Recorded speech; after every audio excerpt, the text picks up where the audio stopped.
अस्सलाम वालेकुम everyone, this is Miya Akbar. Hopes आप सब लोग ठीक होंगे और मेरी वीडियोस आपको पसंद आ रही होंगी। आज जी हम लोग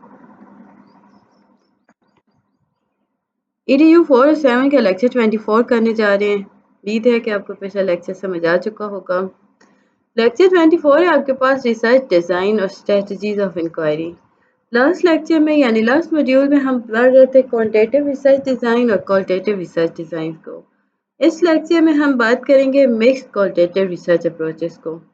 अब मिक्स्ड मेथड रिसर्च डिज़ाइंस जो हैं ये ऐसे डिज़ाइंस हैं जिनके अंदर क्वालिटेटिव और क्वांटिटेटिव रिसर्च अप्रोचेस को मुख्तलिफ पैटर्न्स के तौर पे किया जा रहा होता है। और ऐसे डिज़ाइन जिनके अंदर क्वालिटेटिव और क्वांटिटेटिव रिसर्च प्रोसेस चल रहा हो उसे हम कहते हैं ये कन्वर्जेंट मिक्स्ड मेथड है। अब बात करते हैं कन्वर्जेंट की। कन्वर्जेंट है क्या? कन्वर्जेंट एक ऐसा प्रोसेस जो कि क्वालिटेटिव और क्वांटिटेटिव रिसर्च डिज़ाइन को इंटीग्रेट कराता है। यूँ कह लें कि ये एम्प्लॉय कराता है इस डिज़ाइन को। वन बाय वन हम हर चीज़ को देखते जाएंगे। सिमल्टेनियस डेटा कलेक्शन हो रहा होता है। एक अप्रोच स्टार्ट होती है जी, रिसर्च करती है, उसमें कलेक्ट किया जा रहा होता है क्वालिटेटिव और क्वांटिटेटिव डेटा को सिमल्टेनियसली। अगर इस केस में हम बात करें तो क्वालिटेटिव क्वांटिटेटिव डेटा दोनों कलेक्ट हो रहे हैं आउटसेट के तौर पर, यानी यहाँ पे हम सेम रिसर्च क्वेश्चंस पे वर्क कर रहे हैं बट अप्रोचेस हम दो यूज़ कर रहे हैं डेटा कलेक्शन की। अब वो दोनों अप्रोचेस के प्रोसेस के बिहाफ पे हम देखते हैं कि वो एक दूसरे पे डिपेंड नहीं करती बट इन्हें कंडक्ट किया जाता है कंकरेंटली। हम इसमें देखें तो रिसर्चर्स का एम क्या था कि वो एक्सटेंसिव और रिच इंफॉर्मेशन को हासिल कर सके दोनों सोर्स से, इसलिए वो दोनों अप्रोचेस को यूज़ करते हैं। Separate data analysis convergent mixed method designs के अंदर जो नेक्स्ट स्टेप आता है वो एनालाइज करना होता है क्वांटिटेटिव और क्वालिटेटिव डेटा को सेपरेटली, उनके रिस्पेक्टिव मेथड्स के अकॉर्डिंग। क्वालिटेटिव डेटा को एनालाइज किया जाता है जी क्वांटिटेटिव टेक्निक्स को यूज़ करते हुए, जैसे कि उसमें डिस्क्रिप्टिव इन्फ्रेंटियल एनालिसिस और होता है। On the other hand qualitative data जो होता है उसे एनालाइज किया जाता है, आइडेंटिफाई किया जाता है थीम पैटर्न के थ्रू। हम देखें तो सिंथेसिस के थ्रू और होता है। एनालिटिकल मेथड एम्प्लॉय करता है जी क्वालिटेटिव रिसर्च को। फिर जी कंपैरिजन एंड इंटीग्रेशन आ गया। थर्ड कैरेक्टरिस्टिक्स आपके पास है डिज़ाइन का कि वो इंटीग्रेट करता है, एनालाइज कर रहा होता है डेटा को। अब गोल क्या है कि वो क्रिएट करेगा कोहेसिव इंटीग्रेटेड एनालिसिस जिसके अंदर वो कंबाइन करेगा, रिकाउंसिल करेगा जी अपनी फाइंडिंग को, और ये फाइंडिंग जो थी वो क्वालिटेटिव और क्वांटिटेटिव मेथड से ली गई थी। कन्वर्जेंस सिंथेसिस, अब देखिए रिसर्चर जो था उसने आइडेंटिफाई किया पॉइंट्स जहाँ पे कन्वर्जेंस और डाइवर्जेंस हो रही थी। अब जो फाइंडिंग थी वो तो डिफरेंट थी। सिंथेसिस पे कंडक्ट हुआ ताकि वो डिटरमिन कर सके, कंक्लूड कर सके कि कहाँ पे दोनों टाइप्स जो हैं वो एक साथ मिलके एनालाइज हो सकती हैं। ये जो प्रोसेस होता है इसमें इंटीग्रेट किया जा रहा होता है क्वालिटेटिव और क्वांटिटेटिव फाइंडिंग को ताकि कंप्रिहेंसिव और सपोर्टिव कंक्लूजन की तरफ जाया जाए। समरी के तौर पे देखें तो कन्वर्जेंट मिक्स्ड मेथड डिज़ाइन जो है ये सिमल्टेनियस कलेक्शन होता है क्वालिटेटिव और क्वांटिटेटिव डेटा का, जो कि फॉलो करता है सेपरेट एनालिसिस जिसके अंदर एप्रोप्रिएट मेथड यूज हो रहा होता है। फाइनल स्टेप जो होता है वो इंटेल कर होता है, इंटीग्रेट कर रहा होता है फाइंडिंग को, दोनों में एनालाइज किया जा रहा होता है, कंक्लूजन को ड्रा किया जा रहा होता है। एक्सप्लेनेटरी सिक्वेंशियल मेथड, इस मॉड्यूल में ना हम बात करते हैं तो आपके पास आता है एक्सप्लेनेटरी सिक्वेंशियल मेथड। ये डिज़ाइन जो है इसमें हम बात करते हैं सबसे पहले क्वांटिटेटिव फेज को, देन क्वालिटेटिव की तरफ जाते हैं। मिक्स में हमने बात की दोनों को सिमल्टेनियसली लिया जाता है।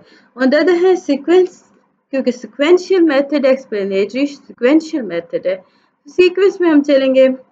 फर्स्ट फॉर्म होगी क्वांटिटेटिव फेज फर्स्ट होगा, देन क्वालिटेटिव फेज आएगा।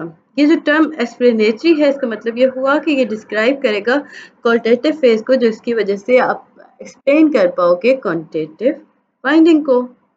अब क्वांटिटेटिव फेज हम देखते हैं।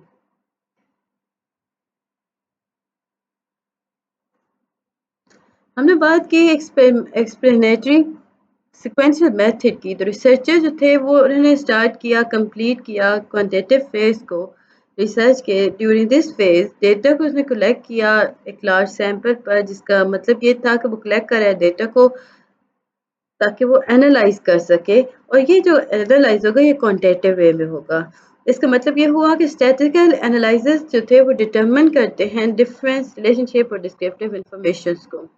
On the other hand qualitative phase जो है, इसमें अगर हम देखें, जब क्वांटिटेटिव खत्म हो गई तो रिसर्चर्स जो हैं वो क्वालिटेटिव की तरफ गए। अब उन्होंने सैंपल को सिलेक्ट किया, इसमें पैटर्न और कैरेक्टरिस्टिक्स को ऑब्जर्व किया, देन उसे एनालाइज किया। इसमें हम अगर देखें तो फोकस और होता है कॉन्टेक्स्ट स्पेसिफिक डेटा को। यहाँ पे हम रिसर्चर्स जो होते हैं वो यूटिलाइज करते हैं टूल जिसके अंदर वो फोकस करते हैं ग्रुप और इन डेप्थ इंटरव्यूज को, जिनके नतीजे में क्वांटिटेटिव डेटा उनके पास इकट्ठा होता है। याद रखिएगा, जो क्वालिटेटिव फेज होती है इसमें डिफरेंट टूल्स और अप्रोचेज यूज हो रहे होते हैं लार्ज क्वांटिटेटिव फेज को क्रिएट करने में। डेटा कलेक्ट जो हो रहा होता है वो क्वालिटेटिव फेज के अकॉर्डिंग होता है, एनालाइज हो रहा होता है। इंटीग्रेशन, इंटीग्रेशन बेसिकली एक ऐसा प्रोसेस है जिसके अंदर आप कंपैरिजन करते हो, कंट्रास्ट कर रहे हो फाइंडिंग को, बहुत फेजेस को लेकर इसमें आइडेंटिफाई कर रहे हो एरियाज ऑफ कन्वर्जेंस और डाइवर्जेंस को। गोल क्या है, ये अंडरस्टैंड कराता है क्वालिटेटिव फाइंडिंग को, एक्सप्लेन करता है, इंटरप्रिएट करता है क्वांटिटेटिव फाइंडिंग को। हमने देखा कि उसने सिंपल अंडरस्टैंड करवाया था कि किस तरह क्वालिटेटिव फाइंडिंग जो है वो आपको हेल्प करवाएगा, एक्सप्लेन करवाएगा क्वालिटेटिव फाइंडिंग, यानी उसकी सारी समरी। अब देखिए समरी वही चीज़ें जो अभी हम बता चुके हैं, यानी डीपर एक्सप्लेनेशन की ज़रूरत होती है इसमें। एक्सप्लोरेटरी सिक्वेंशियल मेथड के अंदर हम फर्दर आगे बढ़ें तो आपके पास आता है लाइक अगेन ये आपके पास रिपीट में था। उम्मीद है कि आपको हर चीज़ समझ आ रही होगी। काइंडली मेरे चैनल को लाइक और सब्सक्राइब कर दीजिएगा। Action research, action research basically ऐसी टाइप ऑफ रिसर्च है जिसके अंदर रिसर्चर्स जो होते हैं वो एड्रेस करते हैं स्पेसिफिक प्रॉब्लम को, जो कि रोज़मर्रा के मामलात का हिस्सा होती है। इसका मेन पर्पस क्या होता है कि गैप्स को फिल करवाता है थ्योरी और प्रैक्टिस के दरमियान। हम इंगेज कर होते हैं एक्शन रिसर्च को। रिसर्चर्स जो होते हैं वो फोकस कर होते हैं प्रैक्टिकल इश्यूज को सॉल्व करने में, स्पेसिफिक कॉन्टेक्स्ट के अकॉर्डिंग एम कर होते हैं, इम्प्रूव कर होते हैं अपनी प्रैक्टिसेस की। कैरेक्टरिस्टिक्स इसकी क्या है, इसकी की कैरेक्टरिस्टिक्स है कि जो है वो ये है कि इसमें आप एक्टिव पार्टिसिपेशन कर होते हो सारे स्टेक होल्डर्स की। अब इसमें अगर हम देखें तो डायरेक्टली ये अफेक्ट कर रहा होता है प्रॉब्लम और कंट्रीब्यूट कर होता है उसके सोल्यूशन पर। फॉर एग्जांपल अगर हम देखें तो टीचर जो है वो कंडक्ट करती है एक्शन रिसर्च इन क्लासरूम। अब स्टूडेंट और पेरेंट्स जो हैं वो पार्टिसिपेंट बन जाते हैं रिसर्च प्रोसेस के अंदर, एक्सपीरियंस कर होते हैं, हेल्प करते हैं, आइडेंटिफाई कर होते हैं प्रॉब्लम को। स्टेप एक्शन रिसर्च जो होती है वो सिमिलर होती है दूसरे टाइप ऑफ रिसर्च से। फर्स्ट स्टेप इसका क्या है, फर्स्ट स्टेप याद रखिएगा इसका प्रॉब्लम आइडेंटिफिकेशन है। स्पेसिफिक प्रैक्टिस और प्रोसेस जो है वो एग्जामिन करते हैं, आइडेंटिफाई एरिया कर रहे होते हैं, इंप्रूवमेंट करवा रहे होते हैं उसकी। इन्वॉल्वमेंट ऑफ स्टेक होल्डर आ गया, क्रूशियल होता है एक्शन रिसर्च के according. Data collection second point आ गया, इंपॉर्टेंट फेज है जी एक्शन रिसर्च की। वेरियस रिसर्च टूल्स जो हैं जैसे इंटरव्यू हो गया, सर्वे हो गया, ऑब्जर्वेशन हो गए, डॉक्यूमेंट्स हो गए, एनालिसिस हो गए, इनसे आप डेटा को गैदर कर सकते हो। डेटा जैसे कलेक्ट होगा आप उसे यूज़ करोगे डिफरेंट रिसर्च अप्रोचेस के थ्रू। इस अंदाज में जो एक्शन रिसर्च होगा, डेटा कलेक्शन जो होगा वो ऑनगोइंग प्रोसेस के तौर पे लिया जाएगा, और रिसर्च जो होगी वो रिफ्लेक्ट करेगी डेटा को जो कि डीपर होगा इनसाइड। इसमें प्रोग्रेसिव प्लानिंग और इम्प्लीमेंटेशन आ जाती है, ये इंटीग्रल है जी एक्शन रिसर्च के अंदर। इसमें डेवलपिंग आप करते हो एक्शन प्लान की, फर्दर उसे मॉडिफाई करते रहते हो, मॉनिटर द आउटकम। अब इसमें इंश्योर करते हो, अलाइन करते हो डिजाइन गोल्स को कि वो एसेंशियल हैं और उनका आउटकम क्या है। एक्शन रिसर्च एम्फसाइज करता है कि कॉन्टिन्यूस रिफ्लेक्शन को थ्रू आउट द प्रोसेस में इनेबल हो रहा है रिसर्चर्स को, वो डेवलप करते हैं deeper understanding. Knowledge sharing and reflection की अगर हम बात करें तो वो सिग्निफिकेंट रोल प्ले करता है एक्शन रिसर्च के अकॉर्डिंग। फोकस करता है लर्निंग पर और स्टे करता है, एंगेज रहता है रिसर्च प्रोसेस के अंदर। यूजफुल अगर हम रिसर्च आउटपुट देखें तो वो कॉन्स्टेंटली एवेल्यूएट कर होता है, इंश्योर कर होता है इंटीग्रल इंटेंडेड गोल को। तो स्टेप्स आपके पास क्या क्या है, problem identification, ongoing data collection, reflection, progressive planning, implementation, continuous monitoring, knowledge sharing। Level of action research देखें तो आपके सामने लेवल्स जो हैं वो, फर्स्ट लेवल जो है एक्शन रिसर्च के अंदर और पर्सनल लेवल हो गया। इसमें फोकस करते हैं पर्सनल ग्रोथ और डेवलपमेंट को। लाइक इसमें हम कंडक्ट कर रहे हैं एक्शन रिसर्च को हर लेवल पे, इसमें इम्प्रूव हो रहा है इंसान अपने एक्सपीरियंस को अपनी प्रैक्टिस के थ्रू खुद को इम्प्रूव कर पा रहा होता है। इसका एम क्या है कि ये रिजॉल्व करता है इश्यूज, एनहांस करता है टीचिंग मेथड को। डेटा कलेक्शन जो है वो प्राइमरी रिजॉल्व हो जाता है around student understanding, communication improvement की तरफ चला जाता है। ऑर्गेनाइजेशन और ग्रुप लेवल इसमें सेकंड लेवल आ जाता है। इस लेवल पे शिफ्ट जो होता है ना वो फोकस का वो पर्सनल डेवलपमेंट से एड्रेसिंग इश्यूज की तरफ हो जाता है। थर्ड वन आपके पास आता है community level of action research. इसमें आप ब्रॉडन चाहते हो, सोसाइटल इश्यूज की तरफ जा रहे हो, तो एक्शन रिसर्च जो होती है वो कंडक्ट होती है हर लेवल पर। लाइक हम इस लेवल पे आके उसे टैकल करते हैं डिफरेंट टॉपिक, जैसे कि सोशल जस्टिस हो गया, कम्युनिटी क्लीनलीनेस हो गया। रिसर्च जो है वो एम्ड हो गई इसमें ब्रिंगिंग, हम सोशल चेंजेस को लेके आते हैं। लाइक इसमें देखें तो इंडिविजुअल ऑर्गेनाइजेशन चेंजेस से अलावा हम सोशल चेंजेस को लेके आ रहे होते हैं। उम्मीद है कि आपको ये सारी चीज़ें समझ और पसंद आ चुकी होंगी। काइंडली मेरे चैनल को लाइक और सब्सक्राइब कर दीजिएगा। जल्दी से हम नेक्स्ट लेक्चर की तरफ जाते हैं। लेक्चर 25 है आपके पास, sampling technique. Sampling technique basically crucial है रिसर्च के अंदर। रिसर्चर्स जो होते हैं वो सिलेक्ट करते हैं ग्रुप्स को इंडिविजुअल और एलिमेंट्स के अकॉर्डिंग। लाइक लार्जर पॉपुलेशन से वो डिफरेंट इंडिविजुअल या एलिमेंट्स के ग्रुप बना के इकट्ठा करते हैं, देन उस पर रिसर्च कर रहे होते हैं। पॉपुलेशन बेसिकली रेफर करता है the entire group of individual और एलिमेंट जिन पे रिसर्च होना ज़रूरी होती है। अब देखें for example research topic education issue पे है, तो government school province of Punjab Pakistan, तो इसमें पॉपुलेशन को कंसिस्ट किया गया था जिसमें टीचर भी थे, बच्चे भी थे। तो इस तरह हम ये बात कर रहे थे। फिर रिसर्च पॉपुलेशन आ गया। रिसर्च पॉपुलेशन की अगर हम बात करें तो ये एक ऐसा टर्म है जिसके थ्रू आप डिफाइन करते हो scope of study, select of representative lecture और एग्जांपल्स। पॉपुलेशन रेफर करता है entire group of individual elements को, जहाँ पे हम वही बात जो रिपीट हुई है। रिसर्च सैंपल्स में अगर हम फर्दर देखें तो आपके सामने आता है कि याद रखिएगा टारगेट जब आप करते हो ना पॉपुलेशन को, तो वो आप उसमें एक्सेस कंप्लीट डेटा इन्फॉर्मेशन नहीं ले रहे होते हो। लाइक फॉर एग्जांपल आप डेटाबेस की तरफ बात करो तो आप डेटाबेस का रिकॉर्ड नहीं लिखोगे हर टीचर का कि क्या क्वालिफिकेशन है, क्या एक्सपीरियंस, आप ओवरऑल बात करते हो। जब आपने डिफाइन कर दिया पॉपुलेशन को, टारगेट कर लिया पॉपुलेशन को, असेसेबल पॉपुलेशन, अब नेक्स्ट स्टेप क्या है?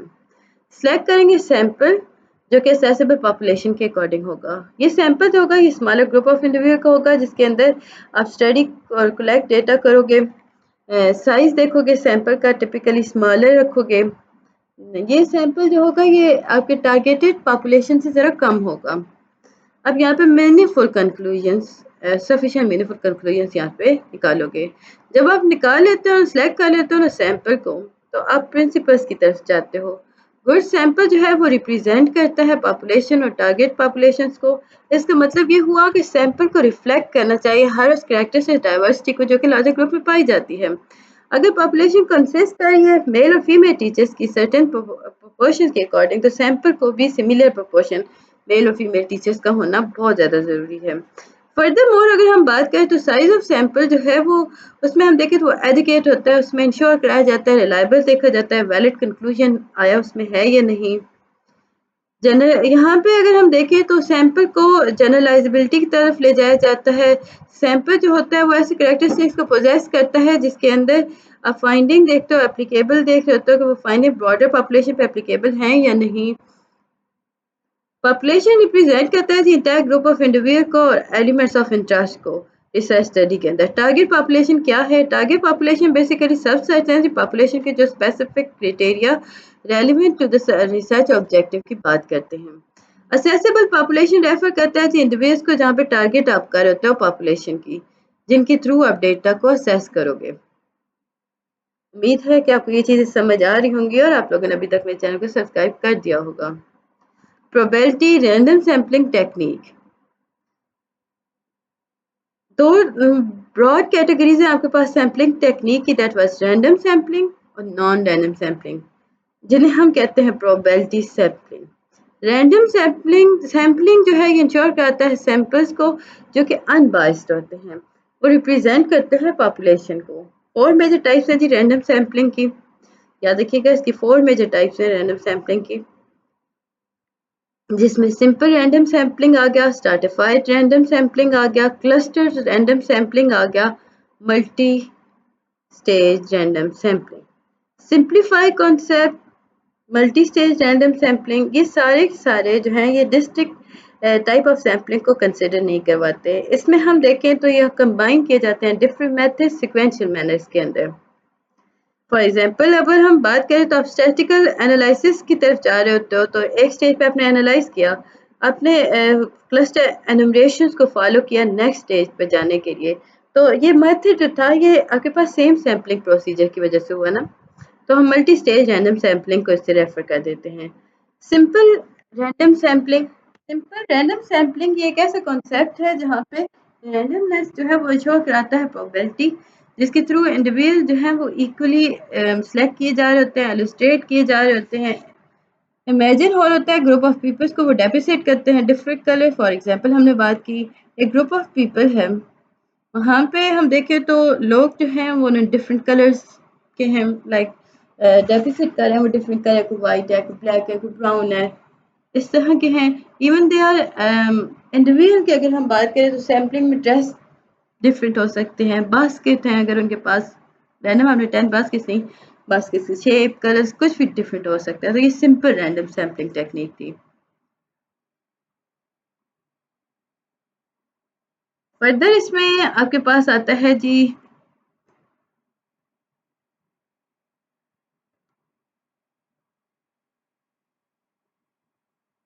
एग्जाम्पल्स। ये हम लोग एक एग्जाम्पल कर चुके हैं जो इनफ है। उम्मीद है कि आपको ये सारी चीज़ें समझ आ चुकी होंगी। मिलते हैं नेक्स्ट वीडियो में, तब तक के लिए अल्लाह हाफिज़।